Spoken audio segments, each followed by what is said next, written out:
Hello everyone, कैसे हैं आप लोग। सी सेट का ये जो सीरीज चल रहा है उसका आज हम डिस्कस करेंगे चैप्टर 7, जो कि है प्रॉफिट लॉस एंड डिस्काउंट। तो यहाँ पे अगर आप ये फॉलो कर रहे हैं ये सी सेट का ये जो सीरीज, पिछले कुछ टाइम से हम लोग इसको कंटिन्यू नहीं कर पा रहे थे, लेकिन अभी इसको फिर से कंटिन्यू किया जाएगा।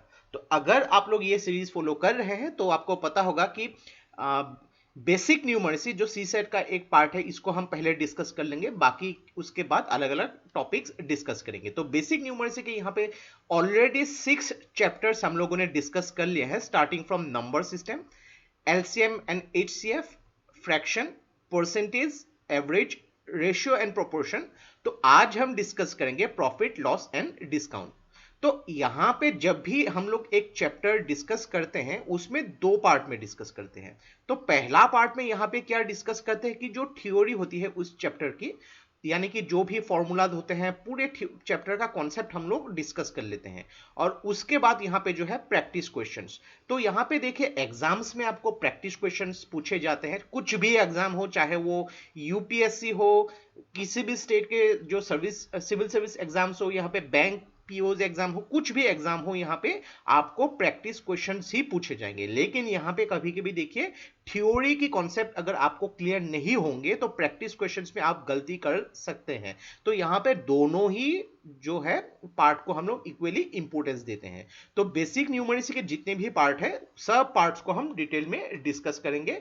तो देखिए यहाँ पे हर पार्ट को इक्वली इंपोर्टेंस दिए जाएंगे, हर पॉइंट को। तो इस वीडियो को एंड तक बिल्कुल देखते रहिएगा। और इससे पहले अगर आप लोगों ने हमारे चैनल को अब तक सब्सक्राइब नहीं किया है तो इसको प्लीज सब्सक्राइब कर लीजिए, ताकि आने वाले ऐसे ही वीडियोस के नोटिफिकेशन इसी तरह आपको मिलते रहें। तो अभी तक सी सेट का जितने भी वीडियोस हम लोगों ने डिस्कस कर लिए हैं, इन 6 चैप्टर्स के सारे वीडियोस को प्लेलिस्ट बना के मैंने डिस्क्रिप्शन में दे दिए हैं, वहां से आप उसको फॉलो कर सकते हैं। और इस वीडियो का जो नोट है आपको हमारे वेबसाइट में फ्री ऑफ कॉस्ट मिल जाएगी। तो देखिए यहाँ पे जो भी मैं डिस्कस कर रहा हूं वो आपको एडिशनली पेन पेपर लेके नोट करने की कोई जरूरत नहीं, वेबसाइट में हमारी फ्री ऑफ कॉस्ट यहाँ पे आप उसको एक्सेस कर सकते हैं। उसका भी लिंक मैंने डिस्क्रिप्शन में दे दिए हैं। तो चलिए आज का वीडियो शुरू करते हैं। तो आज हम पहले डिस्कस कर लेते हैं कॉस्ट प्राइस। तो कॉस्ट प्राइस ये देखिए, प्रॉफिट लॉस एंड डिस्काउंट, जब भी आप ये टॉपिक स्टडी कर रहे हो तो यहाँ पे प्रॉफिट क्या होती है, लॉस क्या होती है, डिस्काउंट क्या होती है, ये हम लोग डे टू डे लाइफ में हम लोग को मिलते रहते हैं। तो यहाँ पे देखिए कॉस्ट प्राइस यानी कि किसी भी चीज को आपने किस प्राइस पे परचेज किया है उसको बोला जाता है कॉस्ट प्राइस। एकदम सिंपल है, कुछ भी रॉकेट साइंस नहीं है। यानी कि मान लीजिए कि आप शॉपिंग पे गए हैं तो आपने एक टी शर्ट खरीदी जिसकी प्राइस है 500 रुपीज। तो 500 रुपीज उस टी शर्ट की क्या हो गई, कॉस्ट प्राइस हो गई। तो कॉस्ट प्राइस को इन शॉर्टर फॉर्म हम बोलते हैं सीपी। तो यहाँ पे देखिए कभी कभी किसी भी चीज में अगर सपोज मान लीजिए कि आपकी एक इंडस्ट्री है और आपने एक जगह से कुछ मशीन्स खरीदी है यहाँ पे, और आपकी इंडस्ट्री काफी दूर लोकेटेड है, तो अभी उस मशीन को आपके इंडस्ट्री तक लेके जाने के लिए वहां पे ट्रांसपोर्टेशन कॉस्ट होती है। यहाँ पे उसको फिर से क्या होगा कि वहां पे अनलोड करके लोड करने में यहाँ पे लेबर कॉस्ट आ जाएगी, यहाँ पे कुछ मेंटेनेंस कॉस्ट आ जाएगी। तो क्या होती है, उस जो कॉस्ट प्राइस के साथ कुछ एडिशनल प्राइसेस भी यहाँ पे ऐड हो जाते हैं। तो उसको हम बोलते हैं ओवरहेड एक्सपेंसेस। तो ओवरहेड एक्सपेंसेस और कुछ नहीं, जो एक्स्ट्रा एक्सपेंसेस आपने खरीदी है। फॉर एग्जाम्पल यहाँ पे ये मशीन जो खरीदी थी, मान लीजिए कि इसको आपने 5000 रुपीज में खरीदी थी, लेकिन इसमें ओवरहेड एक्सपेंसेस यानी कि जो लेबर कॉस्ट हो, ट्रांसपोर्टेशन कॉस्ट हो, यहाँ पे जो इसकी रिपेयरिंग कॉस्ट हो, कुछ भी यहाँ पे एडिशनल मिलके 500 एक्स्ट्रा हो गए फॉर एग्जांपल। तो इसका एक्चुअल कॉस्ट प्राइस कितना होगा, 5500। तो इसके बेसिस पे आपको बाकी की चीजें यहाँ पे सोचनी होगी। आगे बढ़ते हैं। यहाँ पे नेक्स्ट हम डिस्कस करेंगे सेलिंग प्राइस, यानी कि जो चीजें आपने खरीदी है वो सेलर के लिए सेलिंग प्राइस होगी। यानी कि मान लीजिए कि जो टी शर्ट आपने 500 रुपीज में खरीदी थी वो हो गई आपके लिए कॉस्ट प्राइस, लेकिन सेलर के लिए ये हो गई सेलिंग प्राइस। यानी कि सेलर ने उसको जो है 500 रुपीज में बेची है तो उसके लिए ये सेलिंग प्राइस। तो सेलिंग प्राइस जो क्या होती है, जिस प्राइस में किसी भी चीज को बेचा जाता है उसको सेलिंग प्राइस बोलते हैं। एकदम सिंपल है, यहाँ पे कुछ भी नहीं है। और इसको हम लोग शॉर्ट फॉर्म में एसपी बोलते हैं।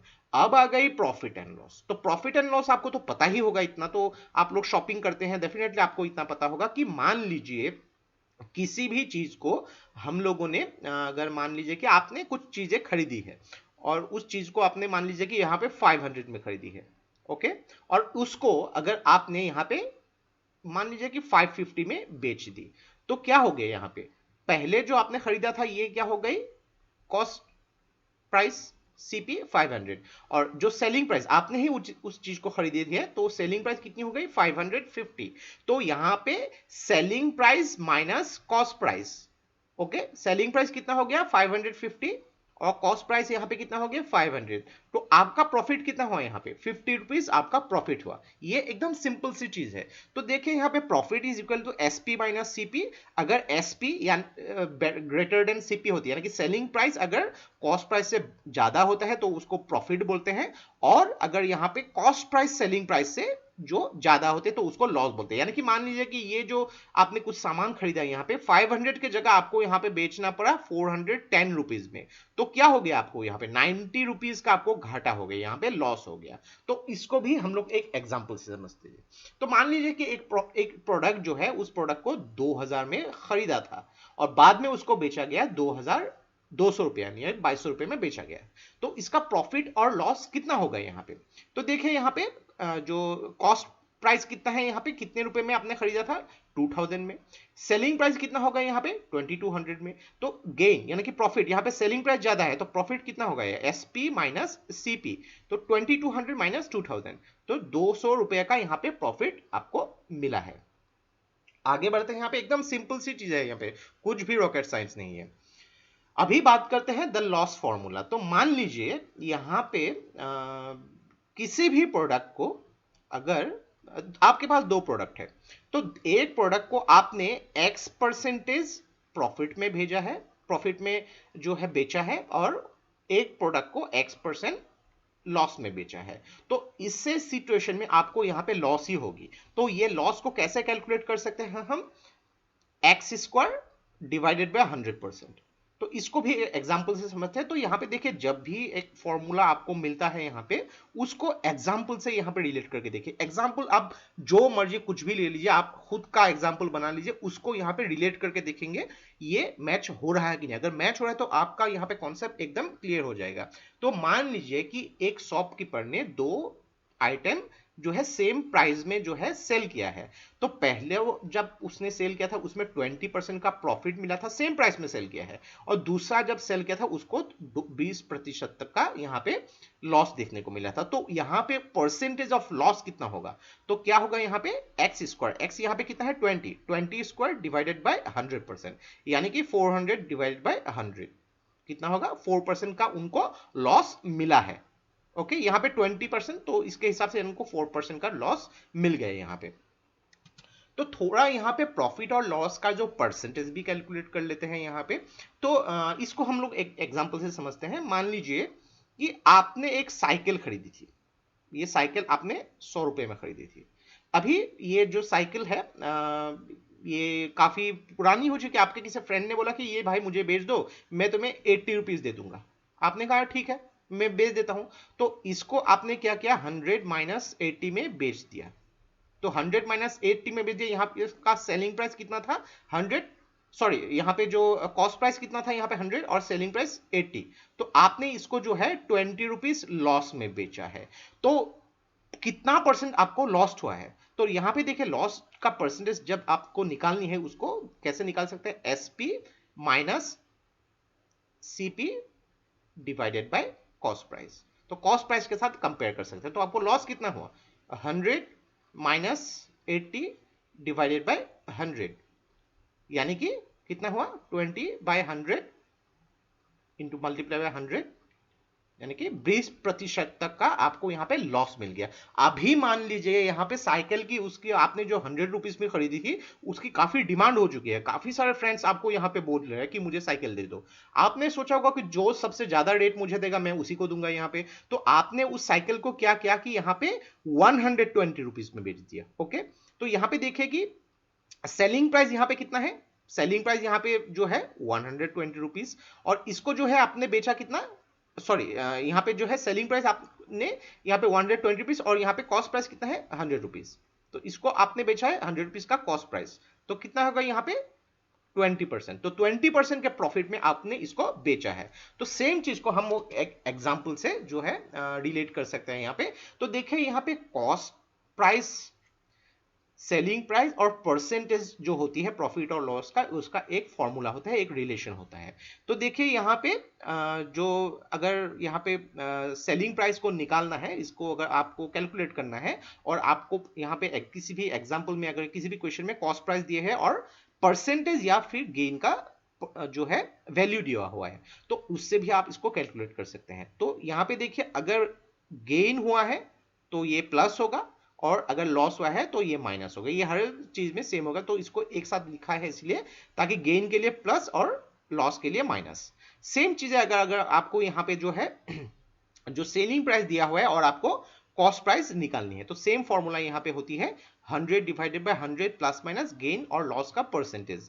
तो प्लस माइनस का मतलब यही है कि गेन है तो यानी कि प्रॉफिट है तो प्लस और लॉस हो गया तो माइनस।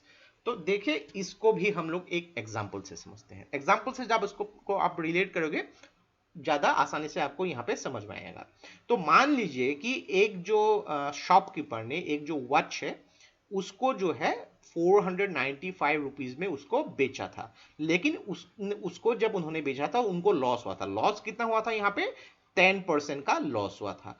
तो उन्होंने उस जो वॉच को कितने प्राइस में खरीदा था, यानी कि कॉस्ट प्राइस कितना है यहाँ पे। तो देखिए यहाँ पे सेलिंग प्राइस दिया हुआ है, परसेंटेज ऑफ यहाँ पे लॉस दिया हुआ है, तो यहाँ पे कितना निकालना है? यहाँ पे कॉस्ट प्राइस निकालना है। तो सेम फॉर्मूला यहाँ पे देख सकते हैं, सीपी जो यहाँ पे यूज किया हमने, CP is equal 100 divided by 100, क्योंकि यहाँ पे लॉस है, 100 माइनस लॉस का percentage multiply by selling price. Same चीजें हम लोग यहाँ पे अप्लाई करेंगे, 100 divided by 100 minus loss into selling price. तो यहाँ पे 100 डिवाइडेड बाय लॉस, यहाँ पे लॉस परसेंटेज कितना है? 10%, मल्टीप्लाई बाय जो यहाँ पे दिया हुआ है जो सेलिंग प्राइस 495।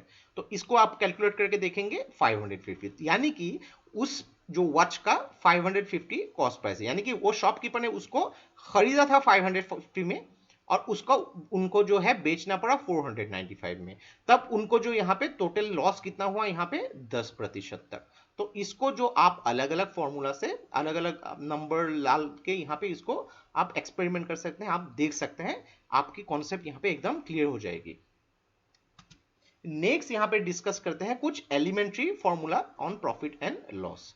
तो मान लीजिए कि कुछ प्रोडक्ट्स यहाँ पे जो है ए नंबर ऑफ प्रोडक्ट्स अगर यहाँ पे सेल किया गया, तो वो जो सेलिंग प्राइस है अगर यहाँ पे बी नंबर ऑफ प्रोडक्ट्स के कॉस्ट प्राइस का इक्वल होगा, तो यहाँ पे गेन परसेंटेज और लॉस परसेंटेज को इसको हम लोग कैसे निकाल सकते हैं? B minus A divided by A multiply by 100%। तो यहाँ पे बी प्रोडक्ट का जो ये कॉस्ट प्राइस है और यहाँ पे ए जो है यहाँ पे सेलिंग प्राइस है। तो देखिए यहाँ पे कॉस्ट प्राइस अगर यहाँ पे जो है इसके हिसाब से अगर ये ज्यादा होगी तो यहाँ पे गेन होगी, और यहाँ पे ए अगर बी से बड़ा होगा तो डेफिनेटली यहाँ पे लॉस होगा। सिंपल सी फॉर्मूला है यहाँ पे। कुछ कुछ फॉर्मूला जो है आपको एग्जाम्पल के साथ अगर रिलेट करके आप स्टडी करेंगे तो आपको काफी आसानी होगी यहाँ पे। तो देखिए यहाँ पे मान लीजिए एक और एक सिचुएशन कि एक प्रोडक्ट को जो है ए परसेंटेज में उसको सेल किया गया। अभी जिसने सेल किया उसने ये सोचा होगा कि यहां पे अगर उसको और थोड़े प्राइस में, ज्यादा प्राइस में सेल किया जाता तो B% का प्रॉफिट मिलता। ऑब्वियसली अगर सपोज कुछ प्रोडक्ट आपने सेल किया है, आपको जो प्रॉफिट मिला होगा या फिर लॉस मिला होगा उसको अगर थोड़ा सा ज्यादा वैल्यू में अगर सेल करेंगे तो क्या होगा कि लॉस अगर हुआ है तो लॉस का परसेंटेज आपको कम हो जाएगा, और अगर आपको प्रॉफिट मिला है तो प्रॉफिट का परसेंटेज यहाँ पे बढ़ जाएगा। तो यहाँ पे उसका जो कॉस्ट प्राइस जो है इस प्रोडक्ट का हम लोग कैलकुलेट कर सकते हैं X minus B, X divided by B minus A into 100। इसको भी एक एग्जाम्पल से समझते हैं। मान लीजिए कि कुछ सेट ऑफ बॉटल्स है, उसको पहले जो है 3% लॉस में उसको बेचा गया था। ओके, लेकिन इसको जब देखा गया कि उसको अगर 120 रुपीज ज्यादा करके बेचा जाता तो यहां पे प्रॉफिट जो होता 5% का प्रॉफिट होता। तो उसका कॉस्ट प्राइस कितना होता है, यानी कि उस बॉटल सेट ऑफ बॉटल्स के कॉस्ट प्राइस कितने हैं। तो यहां पे देखिए यहां पे जो बोला गया है सेलिंग प्राइस कितना है, यहाँ पे एसपी जो है यहाँ पे 120 रुपीज और यहाँ पे A कितना है 3 और B है 5। सेम चीज आप यहाँ पे x जो कैलकुलेट कर सकते हैं 120 divided by 5 plus 3 multiply by 100। So 120 divided by 8 15 into 100 यानी कि 1500, यानी कि उस बॉटल्स को 1500 में खरीदा था। तो मान लीजिए अभी ये बॉटल्स को 1500 में खरीदा है। ओके, तो इस बॉटल्स की अगर 3% अगर लॉस करके उसको बेचा जाता है तो उसको जो है उसकी सेलिंग प्राइस कितनी होगी, ये आपको मुझे कमेंट बॉक्स पे लिख के बतानी है। तो आप लोग क्वेश्चन को समझ गए होंगे, यानी कि जो भी यहाँ पे जो है बॉटल्स 1500 में खरीदा है तो उसको अगर 3% लॉस करके बेचा जाता है तो उसका सेलिंग प्राइस कितना है, ये आपको मुझे कमेंट बॉक्स पे लिख के बतानी। अब हम बात करते हैं डिस्काउंट। तो आप लोग यहाँ पे जो है डिस्काउंट के बारे में ऑलरेडी आप लोग को देखने को मिलता रहता है। Amazon ने इतना परसेंट का डिस्काउंट दे दिया, फ्लिपकार्ट ने इतना परसेंट का डिस्काउंट दे दिया है, बिग बाजार में इतना परसेंट डिस्काउंट सेल चल रही है। तो ये डिस्काउंट बेसिकली होती क्या है? ये डिस्काउंट क्या होती है कि जो मार्क प्राइस होते हैं उसमें से थोड़ा सा कम करके आपको बेचा जाता है। यानी कि मान लीजिए किसी भी प्रोडक्ट की यहाँ पे जो मार्क प्राइस यहाँ पे जो लगाया हुआ है 500 और उसको जो है यहाँ पे बोला गया है कि न्यू प्राइस जो है 450, यानी कि 50 रुपया कम करके यहाँ पे बेचा गया है। तो ये 50 रुपया क्या हो गया? डिस्काउंट। ओके, तो यहाँ पे इसको हम लोग कैसे कैलकुलेट कर सकते हैं? जो mark price minus selling price is equal to discount. तो मार्क प्राइस यहाँ पे कितना है 500, सेलिंग प्राइस यहाँ पे कितना हो गया 450, तो डिस्काउंट कितना होगा यहाँ पे 50 रुपीज का डिस्काउंट। एकदम सिंपल सी बात है। यहाँ पे जितना सिंपली आप लोग इसको समझेंगे आपको और भी आसानी होगी। तो यही फॉर्मूला यहाँ पे देखिए कि discount is equal to mark price minus selling price. तो अगर मान लीजिए यहाँ पे R% का डिस्काउंट हो गया है तो सेलिंग प्राइस कितना है? तो selling price equal to R 100 minus R divide by 100 into mark price. तो इसी को अगर आप लोग यहाँ पे जो है कैलकुलेट कर सकते हैं। तो मान लीजिए कि यहां पे एक चीज जो है उसका मार्क प्राइस है 500, ओके, और उसको जो है सेल किया गया है 450 में। तो डिस्काउंट परसेंट यहां पे कितने होंगे, आर का वैल्यू कितना होगा, ये आपको मुझे कमेंट बॉक्स पे कैलकुलेट करके लिख के बतानी है। तो अब हम डिस्कस करेंगे सक्सेसिव डिस्काउंट। तो सक्सेसिव डिस्काउंट क्या होती है कि एक के बाद एक डिस्काउंट देना। तो मान लीजिए कि यहां पे एक जो है प्रोडक्ट है उसका प्राइस है ₹P, तो पहले उसमें एक डिस्काउंट लगाया गया था R1। पहला डिस्काउंट जो है कुछ भी लगाया होगा R1। तो R1 लगाने के बाद यहां पे क्या होगा कि प्राइस रिड्यूस हो गया होगा यहाँ पे। तो अभी जब नया प्राइस आया होगा यानी कि जो P1 है, नया प्राइस पहले था P, यहाँ पे R1 लगाने के बाद नया प्राइस कितना है P1। अभी जब यहाँ पे जो भी मार्केट के जो ओनर है उन्होंने देखा कि काफी सेल चल रही है, यहाँ पे डिस्काउंट देने के बाद सेल काफी चल गई, अभी उसने क्या किया उस P1 पे दोबारा डिस्काउंट लगा दिया R2, तो नया प्राइस हो गया यहाँ पे P2। ओके, तो यहां पे जो होती है R1 जो है पहला डिस्काउंट परसेंटेज लगा दिया और R2 दूसरा डिस्काउंट। तो पहले प्राइस जितना था उसके ऊपर यहाँ पे डिस्काउंट लगाने के बाद P1 और P1 के बाद फिर से डिस्काउंट लगाने के बाद इसको P2। तो यहाँ पे सेलिंग प्राइस जो है यहाँ पे R1 और R2 डिस्काउंट देने के बाद कितना होगा यहाँ पे 100 minus R2 divided by 100 multiply by 100 minus R1 divided by 100 into P, यानी कि जो पहला प्राइस था यहाँ पे। और अगर यहाँ पे नेट डिस्काउंट परसेंटेज आपको कैलकुलेट करना है, इसका ये फॉर्मूला है R1 plus R2 minus R1 into R2 divided by 100%। तो ये फॉर्मूला से थोड़ा सा आपको इनिशियली ट्रबल लगता है, लेकिन जब आप कुछ यहाँ पे प्रॉब्लम सोल्व करेंगे आपको ये बहुत ही आसान लगने लगेगा। तो देखिए यहाँ पे एक एग्जांपल से डिस्कस करते हैं यहाँ पे। तो मान लीजिए कि एक रिटेल स्टोर ने पहले जो है डिस्काउंट लगाया था 25%। तो मान लीजिए कि 25% उन्होंने जब डिस्काउंट लगाया उसके बाद क्या हो गया, रेट यहाँ पे जो सेलिंग काफी बढ़ गई, तो उन्होंने सोचा कि नए जो प्राइस है उसमें फिर से डिस्काउंट लगा देंगे। तो उसमें फिर से उन्होंने क्या किया 35% का डिस्काउंट लगा दिया। अभी टोटल डिस्काउंट जो कस्टमर को मिले हैं ये कितना मिला है? जनरली हम यहाँ पे अगर बिना सोचे समझे बोल देंगे तो मान लीजिए कि यहाँ पे कोई भी बोलेगा कि भाई पहले तो 25% मिला था, बाकी में 35% मिला, तो 25 35 यहाँ पे कितना होगा 60% का हम लोग को डिस्काउंट मिलेगा। लेकिन ये गलत कॉन्सेप्ट है, इस कॉन्सेप्ट पे मत जाइए। तो यहाँ पे सक्सेसिव डिस्काउंट का यहाँ पे अगर रेट कैलकुलेट करना है, इसको कैसे कैलकुलेट कर सकते हैं? यहाँ पे पहला डिस्काउंट क्या था, R1 is equal to 25%, R2 35%। तो पहला यहाँ पे क्या होगा, R1 plus R2 minus R1 into R2 divided by 100%। तो R1 25 35 25 इंटू 35 डिवाइड बाय 100। तो इसको जब आप कैलकुलेट कर लेंगे, वो तो आप कर भी लेंगे, तो टोटल आपको जो नेट डिस्काउंट मिला होगा ये होगा 51.25%। तो देखिए यहाँ पे कस्टमर्स को कितने परसेंटेज का डिस्काउंट मिला, टोटल 51.25 डिस्काउंट परसेंट। लेकिन हम लोग अगर बिना सोचे समझे बोलेंगे कि 60%, 60% नहीं होगा यहाँ पे। तो कैलकुलेशन का बहुत ज्यादा महत्व होता है। तो देखिए आज के इस वीडियो में काफी सारे क्वेश्चंस हम लोगों ने जो है फॉर्मूलाज के साथ यहाँ पे डिस्कस कर लिया है, और नेक्स्ट पार्ट में हम लोग कुछ प्रैक्टिस क्वेश्चंस डिस्कस करेंगे। जनरली जो सी सेट के एग्जाम्स में आते हैं प्रॉफिट लॉस एंड डिस्काउंट्स के साथ, यहाँ पे अलग अलग पैटर्न के कुछ यहाँ पे हम लोग प्रॉब्लम्स डिस्कस करेंगे, जिससे क्या होगा आपकी थ्योरी की कॉन्सेप्ट कंप्लीट क्लियर हो जाएंगी, और आपको थोड़ा अंदाजा भी हो जाएगा कि कैसे कैसे क्वेश्चन जो है एग्जाम्स में पूछे जा सकते हैं प्रॉफिट लॉस और डिस्काउंट से। तो वहां पे हम लोग काफी चीजें सीख लेंगे, और कुछ भी अगर फॉर्मूला वहां पे एक्स्ट्रा भी ऐड करना होगा तो उसको भी हम ऐड कर लेंगे। तो यहां पे देखिए बुक्स रेफर करना बहुत ही इंपॉर्टेंट है। तो अरिहंत का सी सेट का जो बुक है, या फिर जो जनरल स्टडीज बाय टाटा मैकग्रो-हिल की जो बुक है, या फिर आप क्वांटिटेटिव एप्टीट्यूड जो है डॉक्टर RS अग्रवाल की, इन तीनों में से कोई भी बुक आप प्रैक्टिस कर सकते हैं। लेकिन बुक को जो है बुक से प्रॉब्लम्स प्रैक्टिस करना बहुत ही इंपॉर्टेंट है, कि अगर आप मान लीजिए कि यहाँ पे 30 से लेके 50 प्रॉब्लम्स हर चैप्टर का अगर आप सोल्व कर लेंगे, तो आपकी कॉन्फिडेंस यहाँ पे काफी बढ़ जाएगी। फॉर्मूलाज जो है यहाँ पे जो है हर क्वेश्चन से रिलेटेड आपको याद हो जाएंगे, और आप बहुत ही कॉन्फिडेंटली एग्जाम्स में जा पाएंगे। तो नेक्स्ट पार्ट में हम डिस्कस करेंगे जो प्रॉफिट लॉस एंड डिस्काउंट के प्रैक्टिस क्वेश्चंस। तो see you in the next video. और ये वीडियो अगर आप लोग को अच्छा लगा, इसको प्लीज लाइक कीजिए, इसको सब्सक्राइब कीजिए, इसको शेयर कर दीजिए, क्योंकि ऐसे वीडियोस बनाने के लिए हम लोग को काफी ज्यादा मेहनत और रिसर्च की जरूरत होती है, और आप लोग का सपोर्ट हम लोग को बहुत ज्यादा इंस्पायर करता है और भी हार्ड वर्क करने के लिए। तो आज के लिए बस इतना ही। देखते रहिए Study Rise. Take care, thank you and Jai Hind.